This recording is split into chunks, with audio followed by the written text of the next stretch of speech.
পাটিসাপটা পিঠে খেতে সকলে কিন্তু আমরা পছন্দ করি। তাহলে চলুন আজকে সেই রেসিপিটাই শেয়ার করি।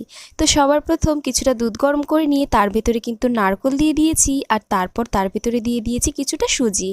তো চিনি আর নলেন গুড় পরিমাণ মতন দিয়ে এই পুরটা কিন্তু আমি রেডি করে নেব।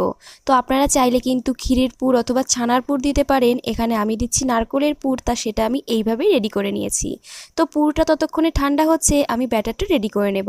তো তার জন্য এখানে নিয়ে নিয়েছি কিছুটা দুধ, আর তার ভিতরে দিয়ে দিলাম চিনি, আর একই পরিমাণে দিয়ে দিলাম নলেন গুড়। তো এবারে দিয়ে দিচ্ছি কিছুটা লবণ, আর এইবারে কিছুটা পরিমাণে ময়দা দিয়ে একটু একটু করে ময়দা দিয়ে খুব ভালো করে কিন্তু এই যে মাখিয়ে নিতে হবে। তো এখানে আমার ব্যাটারটা একদম রেডি হয়ে গেছে। এবারে তাহলে চলুন আপনাদেরকে পিঠেটা বানিয়ে দেখিয়ে দিই।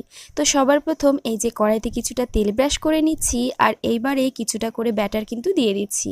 তো ব্যাটার দিয়ে হালকা করে একটু নাড়া দিলে পারে তারপরে কিন্তু এটা আর কিছুটা সময় রান্না করে নিতে হবে। তো এক পাশে এই যে দিয়ে দেব কিছুটা নারকেলের পুর, আর তারপর এই যে হাত দিয়ে আর খুন্তি দিয়ে আস্তে আস্তে চেপে পিঠেটা কিন্তু আমি কড়াই থেকে তুলে নেব। তো এই একই পদ্ধতিতে বাকি সব কটা পিঠে কিন্তু রেডি করে নেব। তো দেখুন এখানে কিন্তু আমার পিঠে একদম পারফেক্ট হয়ে গেছে, আর এটা দেখতেও যতটা মজাদার লাগছে খেতেও কিন্তু দারুণ হয়। তাহলে অবশ্যই একবার ট্রাই করে দেখতে পারেন।